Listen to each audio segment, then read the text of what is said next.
Now we will hear from members of our congregation about their thoughts on fatherhood.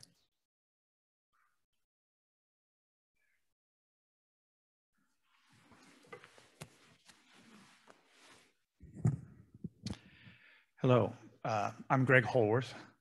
When I was first asked to talk today, I was a little surprised because I'm not a father, I'm not a godfather, and I don't know that I've ever been a father figure to anybody. But I was worried that I wouldn't have much to say. But Father's Day is not just about being a father, it's also about the relationship between fathers and their children. And on that, I had quite a bit of history. My relationship with my father evolved quite a bit over the years. When I was very young, he worked all the time. He was a doctor in Vallejo. And he would often get up and be out of the house before we were even up and having our breakfast. And at night, my mom would cook 2 dinners, one for us kids earlier on, and then the second one for Dad when he got home later in the evening. So it would go sometimes that I wouldn't see him for several days at a time, but we always knew he was there, and when he was there, he was engaged. As I got older, my relationship with my father changed slowly, incrementally, and continuously over the years. It changed and grew. And for the last 20 years, he was my best friend. Once I had achieved a certain level of adulthood and he didn't have to worry about taking care of me and whether I was going to be good while he left me in the car, we spent a lot of time traveling and relaxing together. My dad, kind of as indicated earlier, could be considered an workaholic, not alcoholic, sorry. And from outside our family, it may appear that he didn't spend much time relaxing, but he did like relaxing, but he just did it a little bit differently. Though he would study and use that time to study on his own and go into his own directions and study things that he didn't necessarily think. But he also was a perfectionist. And so the few times he tried certain other types of relaxation, they didn't always work for him. Well before I can remember, my dad had taken up and given up golf. He was such a perfectionist that he gave it up the day he scored his best round ever, because he always knew that there were 2 more strokes he could have gotten out of that day.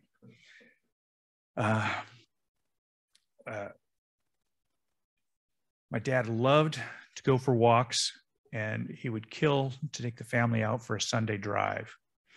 He'd load up the car with all the kids and mom, fill up the tank with 30 cents per gallon gasoline, and go searching for a new road or a new place that served a good chowder.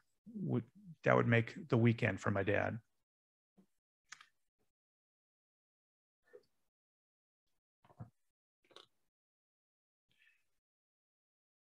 We learn a lot from our parents, but I don't remember specifically that many times where I was sat down and had lessons or teaching happening between my dad and I. Most of the lessons were unspoken, set by example. He showed me his great love of nature during the times we'd go out walking and the times we'd go out camping and bird watching.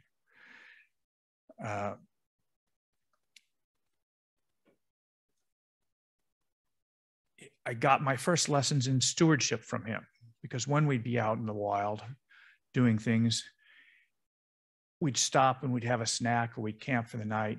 And the first thing we'd do before we left was clean up all of our mess. And we'd also clean up anything that we found from people who had come before us. We always wanted to leave everything a little better than we found it. We didn't cut trails. We always left the gates the way we found them. And the worst thing you could ever do was leave a wake of destruction behind you as you went through the world. He taught me a lot about integrity. And he always wanted to do and demanded that we do the very best at any job we took on, even if we hated it. If we hated it in particular, we should work even harder, do the job as best we can so that we could turn it over to somebody else who would enjoy it more in good shape, and then go on to something that truly suited us and something better.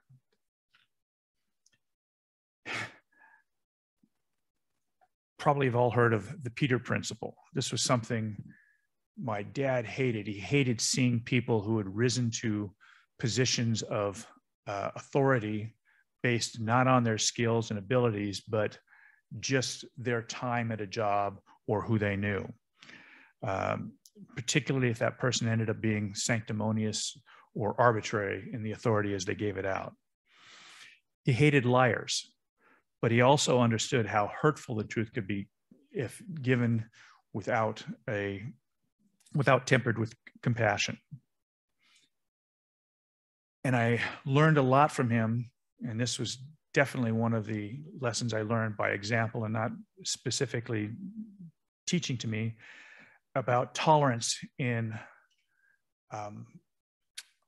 spirituality and beliefs and ethics. Always emphasize that people could have different opinions than your own, and you would evaluate that. The fact that they had a different opinion didn't make them any less of a person. You could argue with the opinion, but you didn't necessarily hold that just because they had a different opinion, they were worse than you.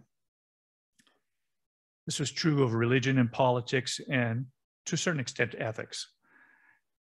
I always remember growing up, going into his library, and on the shelves there, he would have a Christian Bible, the Quran, the Torah, books on Hinduism, Buddhism, Marxism, and many other philosophies. He'd read these all in his youth. They were highly notated in the margins, and he would refer to them over the years as he wanted to refresh his memory. He also showed me, again by example, the importance of reevaluating your own positions, being willing to question your own beliefs when presented with new evidence or opinions on something he felt strongly about. He would take the time to reevaluate it and to question himself and make sure he was using his intellect to decide it, not just his instincts and gut reactions. As an example, as a young man, he started off as a Democrat. Then in the middle of his life, he turned Republican. But he spent the last 35 years of his life as an independent. There were only a couple things that remained unquestioned absolutes to him, particularly his loyalty to Cal football and the 49ers. There's this one truth that I've always attributed to my dad, although I never heard him say it. And he never told it to me, but it just suited what he taught me most over the years. And what defines you is what you do when no one is watching. My dad died a little over 4 years ago at age 96.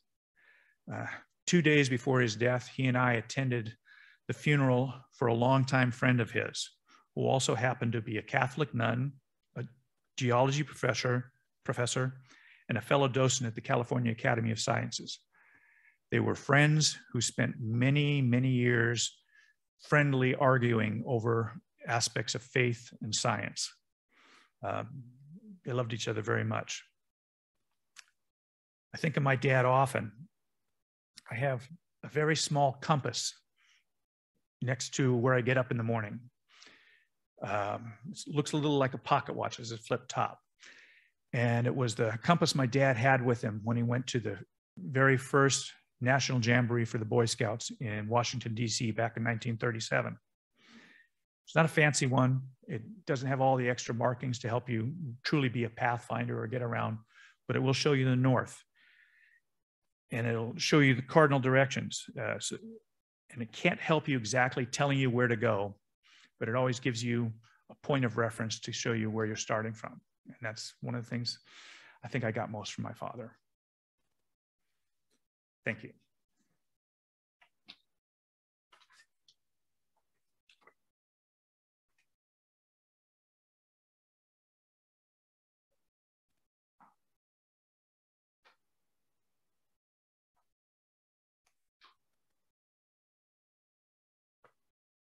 Well, I brought a visual aid. I also, like Greg, I don't know if it's going to stay up or not. We'll see. Like Greg, I took this up as an opportunity to think back about my dad, my relationship with him, and how important that was to me. And so first, I just want to thank the worship committee for giving me this opportunity. And after agreeing to do it, it was really, I had a lot of, thinking back about growing up. And my dad, he was a wonderful man. He died 21 years ago at the age of 75. He led by example, and he helped me make the most of my abilities. So Alexander Lindsay, he was the oldest of 5 boys, and he grew up on a dairy farm just south of Sacramento. He was a success at school, both academically and athletically. He graduated from Cal Berkeley with a bachelor's and also a master's degree in chemical engineering.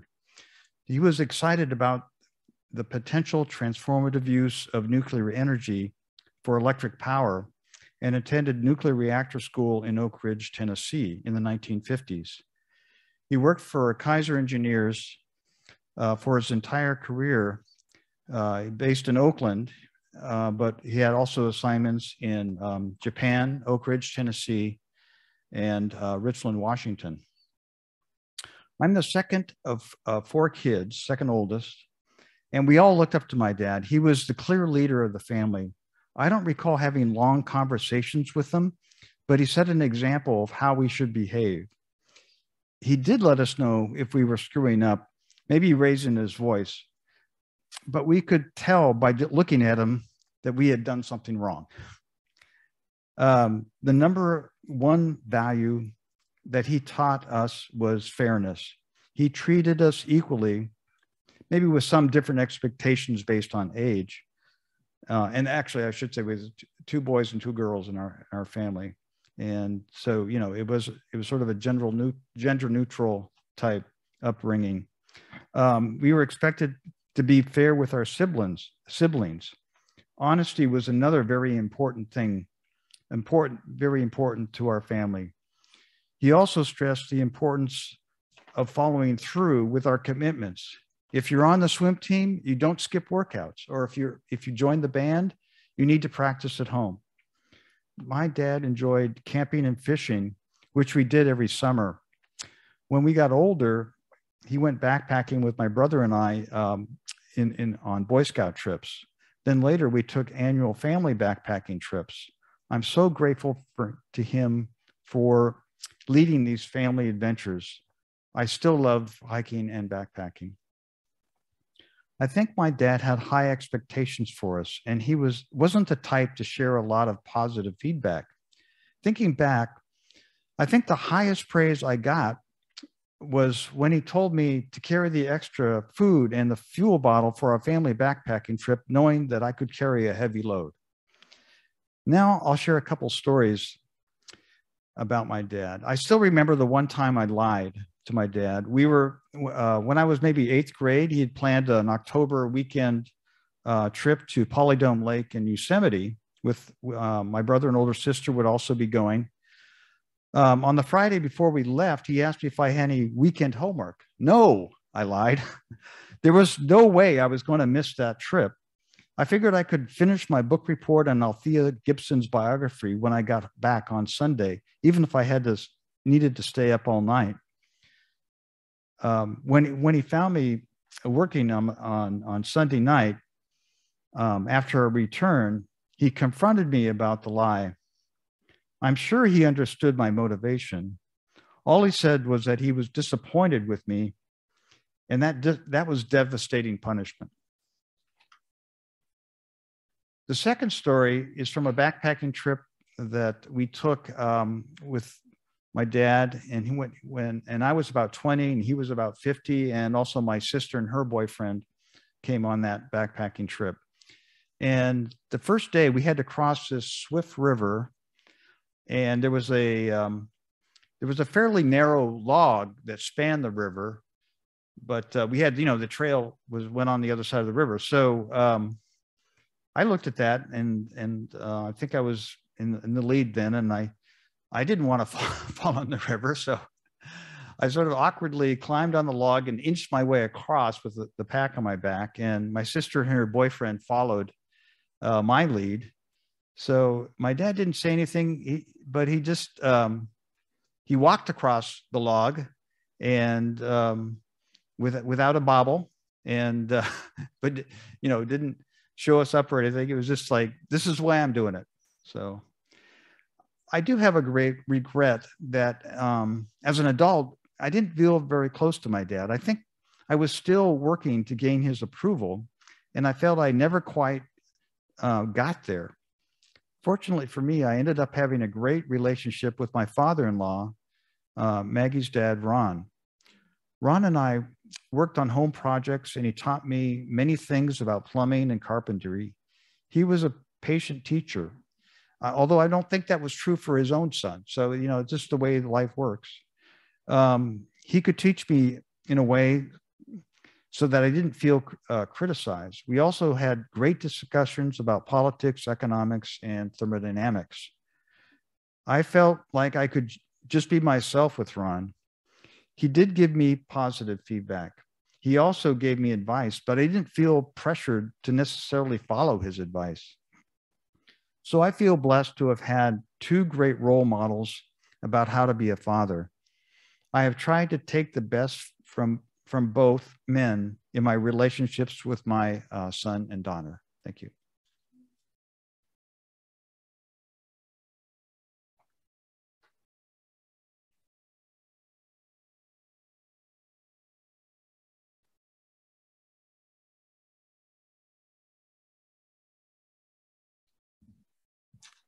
Good morning. I'm Jim Petka, and I'd like to tell you a little bit about my dad, Joe.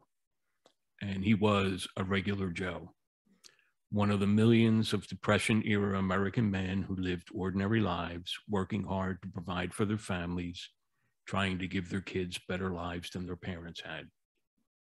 Born in 1931, he was the youngest of 6 children born to Polish immigrants. One of the 6 did not survive early childhood, which was common in those days. He grew up in the industrial neighborhood of Manayunk on the banks of the Schuylkill River in Philadelphia. In those days, the hills of Manayunk were dotted with paper and textile mills, clothing and shoe factories, and churches. There were 5 Catholic churches within blocks of his home: a Polish parish, an Italian parish, a German parish, and consistent with their family values, 2 Irish parishes. Irish. Joe's father worked for the Pennsylvania Railroad, and he died when my dad was in his early teens. His mother went to work in a shoe factory, and my dad's 2 older brothers became his father figures. At the time, they were both serving in the Second World War, the eldest in the Army, the other in the Coast Guard. At the age of 16, Dad decided he was going to leave school and go to work to try and help out at home. At the time, veterans were returning to their old jobs, and the post-war economic boom hadn't completely ramped up. So Dad didn't find a really good paying job and decided that he was going to enlist in the Army, even though he was only 16.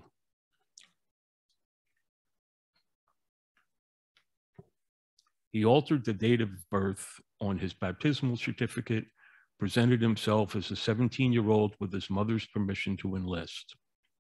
Now, my grandmother didn't speak very much English, and I don't recall that she could read and write in Polish, so she surely had no idea what she was signing off on.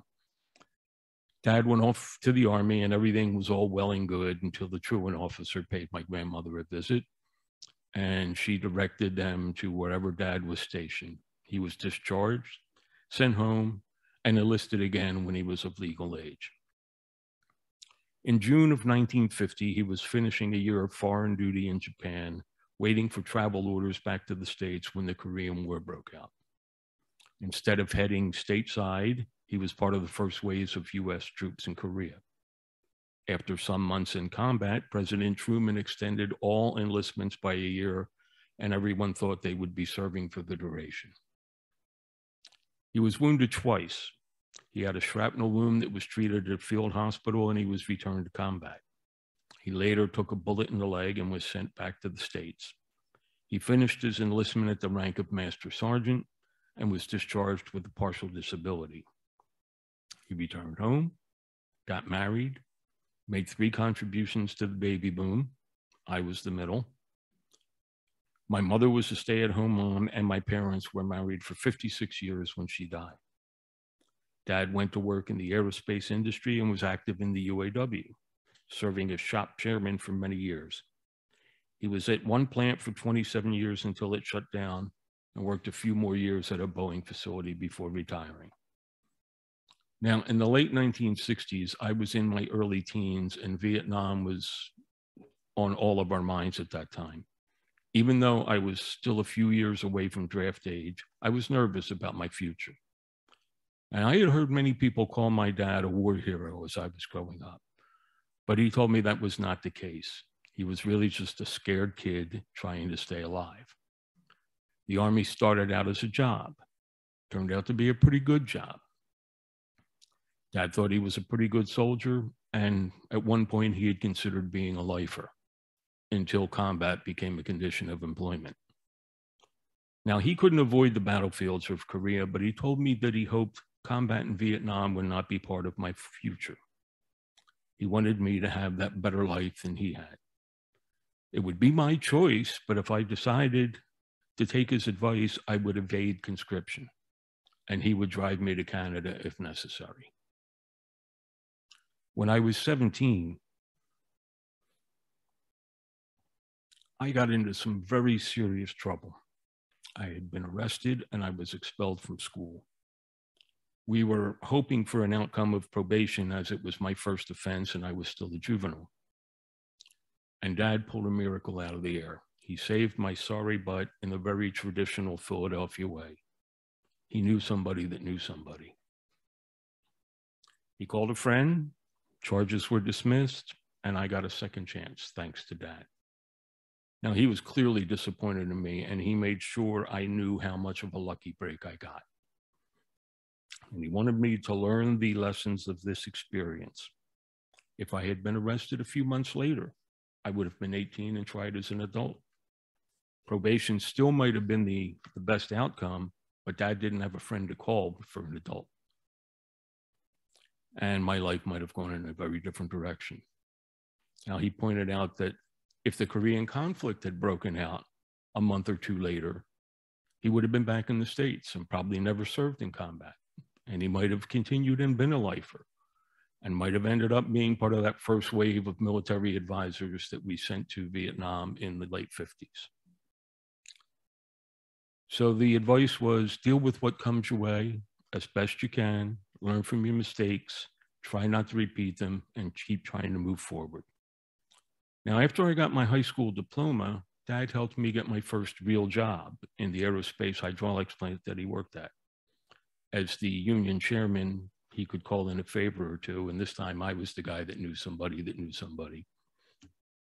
That was a great paying job with good benefits. I got good experience. I developed skills that kept me employed for all of my life.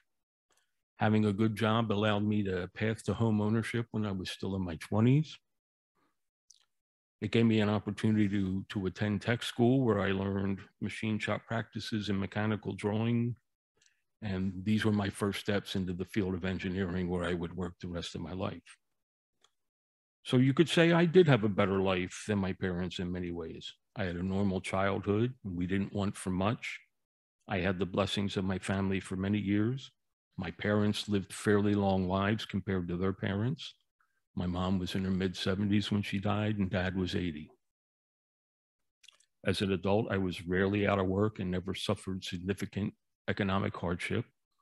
Got a college education, earned a good living, paid off a couple of mortgages, and managed to retire a little on the early side. Late in life, Dad would tell me that he was proud of me, that I had accomplished things in my life that weren't possible for him. He would say, "You did okay for yourself."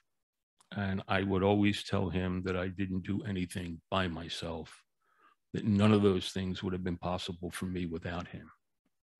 I could never have achieved anything close to what I did in my life without his love and guidance and understanding. He's been gone 11 years now, and I miss him terribly. Thank you.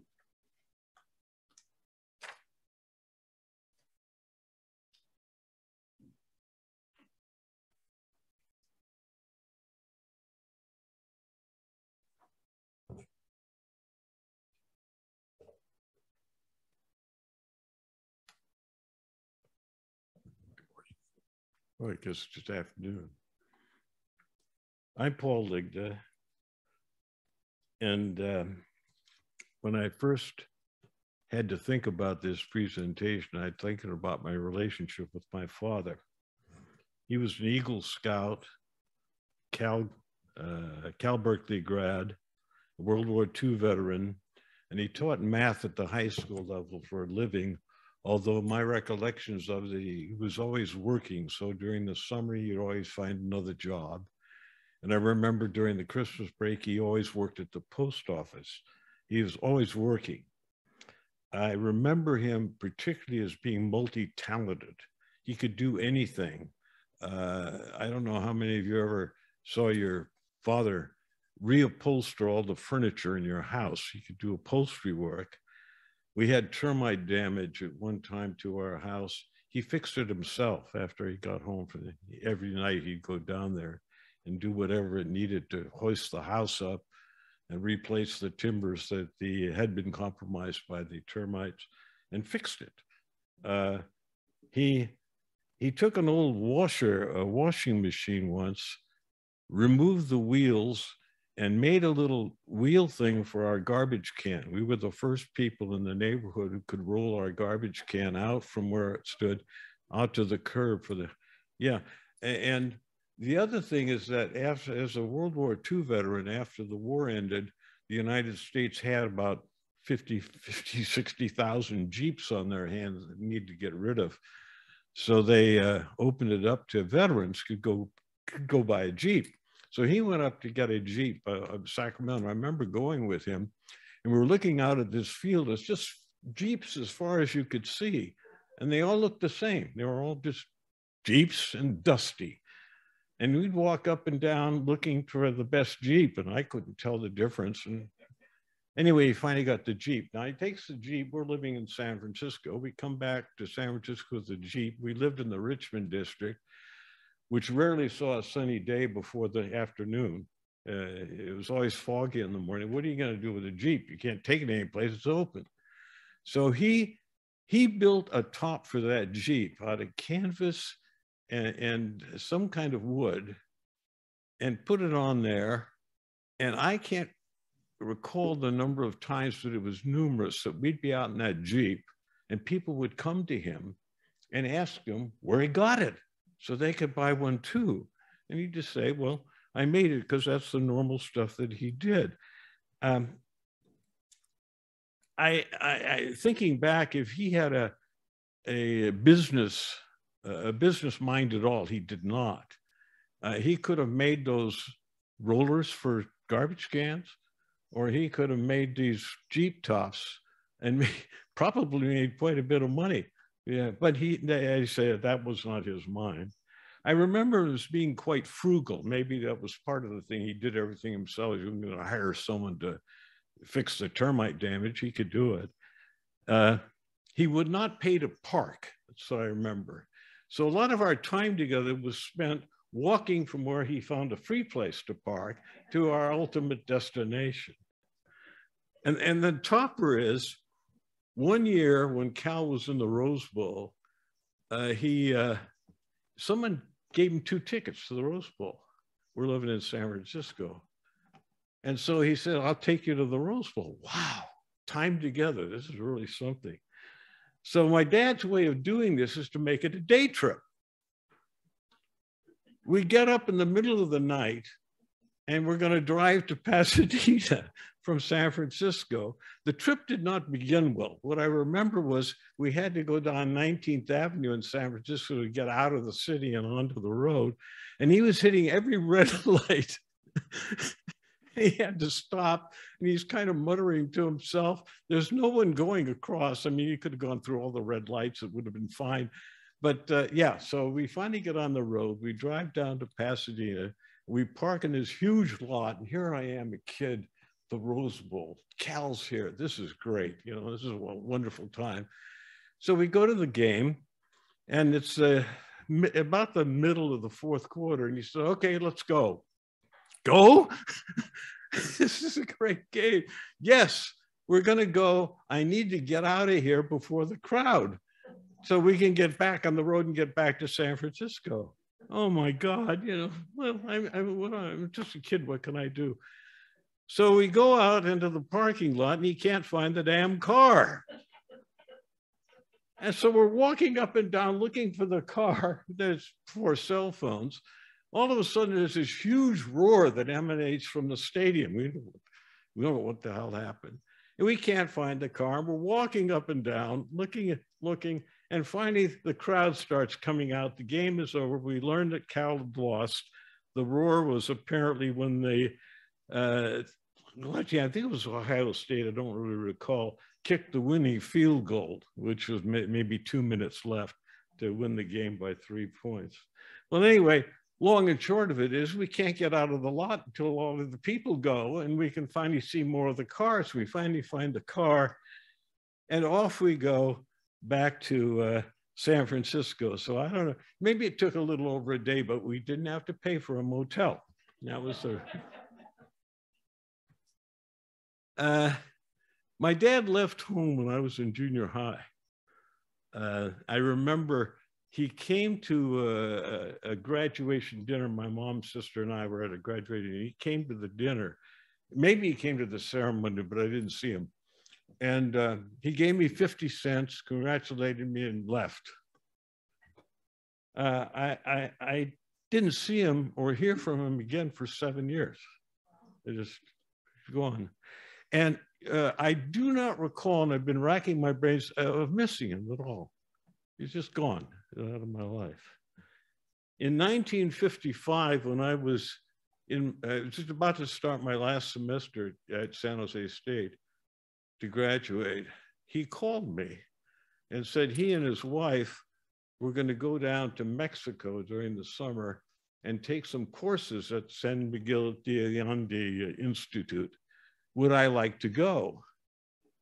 Well, I ran over to the school and said, if I go there, can I get credit for these courses I'm going to take down there? They said, yes. I said, great, I'll go. So down we went. He drove. This time we stopped in motels en route to colonial Mexico. But anyway, I spent the summer together. And once again, I'm racking my brain to think of, was there any really relationship type of stuff that went on or passing on of advice or anything like that. And I can't recall it. It was not an unpleasant time. And I enjoyed myself when I was down there. I did leave early though, because at that time, I wanted to graduate from college quickly for reasons I still can't understand because I was having such a good time in college. But anyway, I wanted to take more summer courses and there were some available at San Jose State. So I flew back and my dad and his wife drove back and he died shortly after he got back. He was 47 years old when he died. And his wife later told me that maybe a disagreement that they had during their marriage was that she was constantly urging him to have some kind of relationship with me and my sister. And he said that he did not believe that was the smart thing to do, that we were being raised by my mom and he should butt out. So that was it. So I think back and I kind of admire my dad. And one of the things that sticks in my mind is in the time we did spend together, I cannot recall him ever making a disparaging remark about my mom or about any group or any ethnic people or any religion. And I've talked to my sister about that. And we were both very grateful for that any bias we have, we've developed on our own after that. At age 30, I became a parent. My daughter, Jill. And that was followed by two sons, Jay and John. And my wife and I were married for 10 years before we divorced. And she left, the judge awarded custody to her. My kids at that time were 6, 4, and 2. And so for the next decade plus, I was the alternate weekend dad and summer dad. I did not share my father's belief that I should butt out and not do anything. And looking back, my kids, I loved them. And I had so much fun with them. And during that time, I happened to be on a couple of national committees that met quarterly around the country. And when the kids were of age and their school permitted it, I would take one of the kids with me. And so we got to go to Chicago, New York, Baltimore, Washington, all over the place, Seattle, Albuquerque. And I would take them. And then after the meeting was over, we'd stay in the area for a while and, you know, see the country.